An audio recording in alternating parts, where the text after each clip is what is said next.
Hi girls, I am talking today about what I think is probably one of the most hotly debated topics, along with probably intermittent fasting, when it comes to fat loss after 40 for women. And that is, can I should I do cardio if I want to lose fat after 40? So this is for you. If you are currently doing cardio, some form of cardio, and I'll define that for us in a moment, running, biking, that sort of thing, and you're wondering if it's potentially hindering your fat loss, or if you're not doing cardio and you're wondering if you should be doing it to speed up fat loss. Because I think this is like I said, this is a topic where there is so much debate and so many conflicting opinions. It is really hard to know what is the best thing to do, and what can often happen is we're left overwhelmed, confused, and then we do nothing. So I think annoyingly in this instance, like with many of these topics, the answer is a little bit of a grey area. It depends, but hopefully I'll give you some clarity about what it depends on and which camp you might fall in, so that you can have some clarity at the end of this about whether what you're doing is on the right track, whether you need to change it or not. So let's start with the first scenario. So let's say you are already doing some form of cardio. And let's define that for a moment, because there's a few different types of cardio. There's low intensity cardio, which might be just your gentle walking. You can have a conversation like this. You're not getting your heart rate up too much. Not really speaking about that today. That's great for everybody. Anyone who can do it should be doing that no matter what. Moderate intensity cardio is more faster walking or hiking or dancing, or higher intensity cardio, not to be confused with HIIT, high intensity interval training, but higher intensity cardio where we're doing the same sort of speed intensity for longer periods of time, like a longer run or a bike or Peloton or circuit style workouts, that sort of thing, where the heart rate's up, we're really out of breath for a long period of time. That's what we're referring to today when it comes to cardio.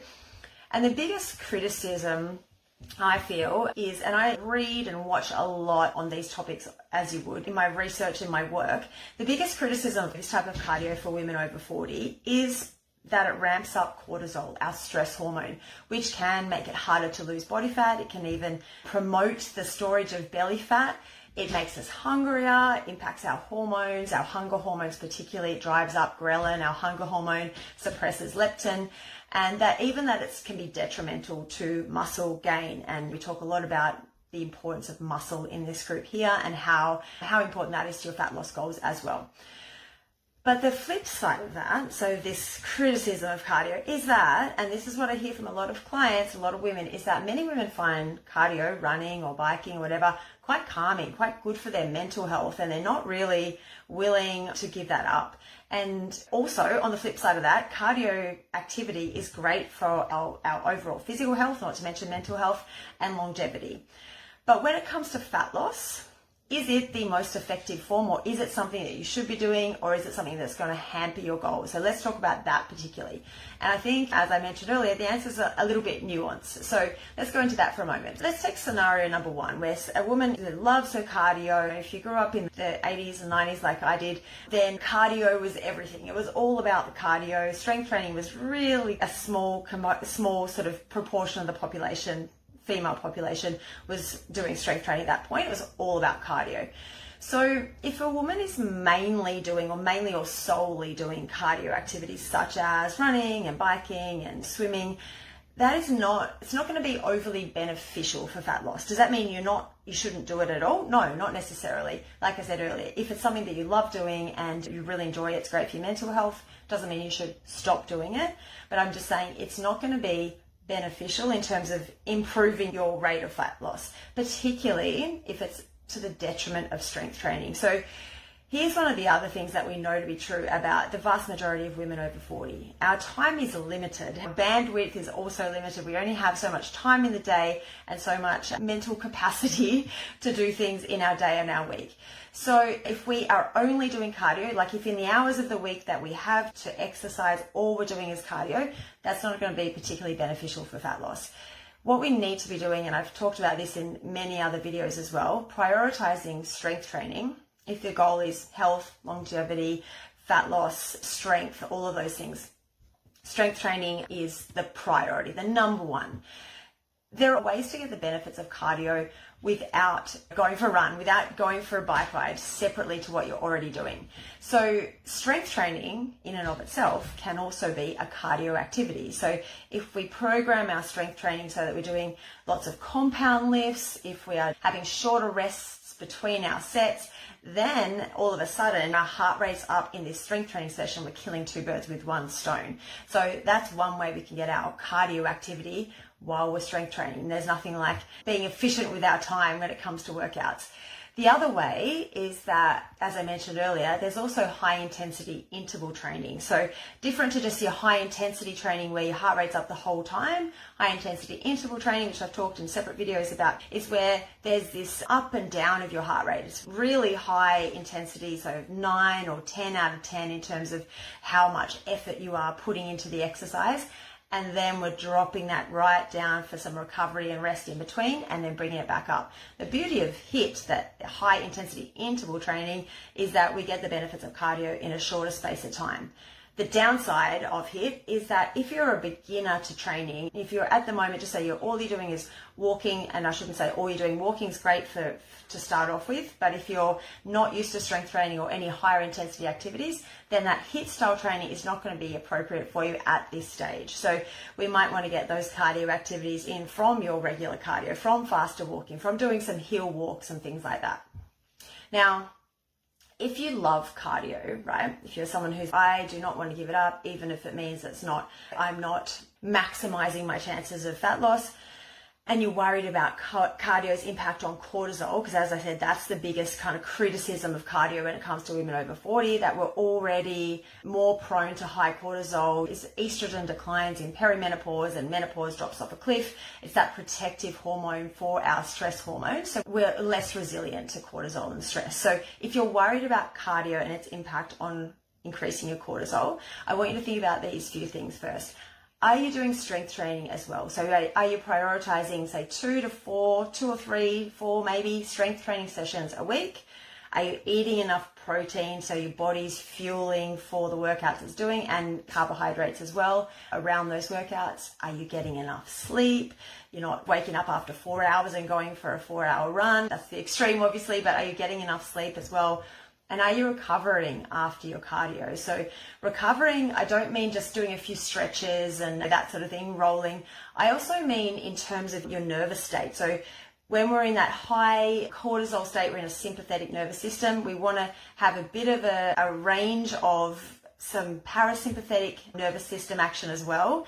So are we, after those runs or those cardio activities, taking the time to just do some breathing, slow the breathing rate down, do some stretches, but make sure in that time we are also focusing on getting that heart rate down, calming the nervous system, moving into that parasympathetic state, so that we're not going straight from get up, race out the door, go for a run, race back in the door, get the kids ready for school or get ready for work, race out the door again, get home from work, make dinner, go to bed, do it all again, and we never come down from that high cortisol state. That is where we start to face some issues, face some problems when it comes to high cortisol.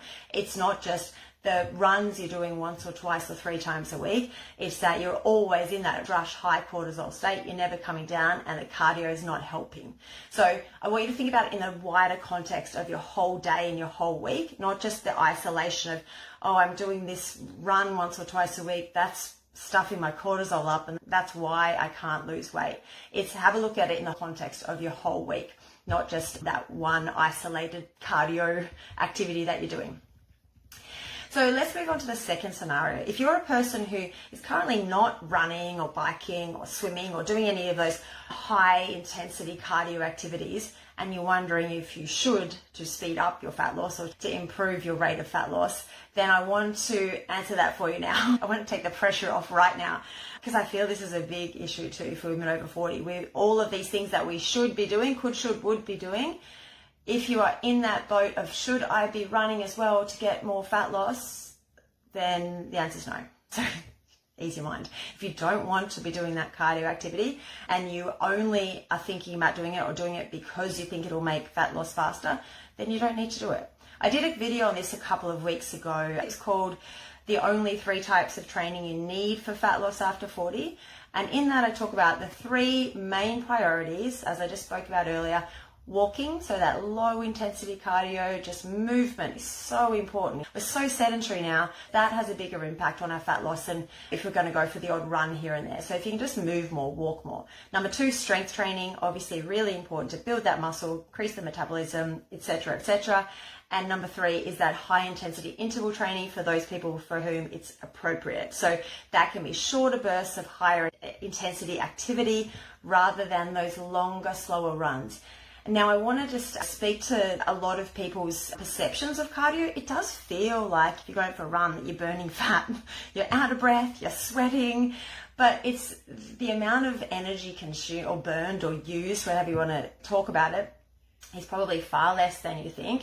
And the flip side of that is, as I mentioned earlier, that it does increase your hunger hormone, so you can end up often eating back more than you actually burnt during the actual session. Unlike strength training and HIIT, once you stop that activity, that cardio activity, then your body just goes back to that normal rate of burning calories, whereas strength training and high intensity interval training gives you a bit of an afterburn effect. So you stay burning calories at a higher rate for a longer period afterwards. So just a couple of things to think about when you're like, should I do cardio or should I not, or do I need to? No, you don't need to. It's certainly not one of the priorities when it comes to fat loss. Obviously, nutrition is super important too. Not what we're talking about today, but there's plenty of other videos on this as well. So nutrition is going to be a critical component of fat loss after 40. But when it comes to the training side of things, these are the things that I want you to think about. So yes, certainly don't want you to feel like this is cardio is a must or even a should do if fat loss is a goal of yours at the moment.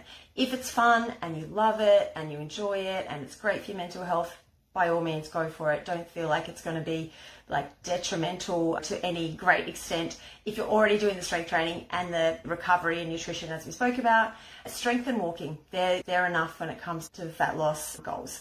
So hopefully that was helpful and hopefully that cleared up some of those questions you might have. If you have any questions that pop up as you're watching the replay, please let me know and I'll come back in and answer those soon.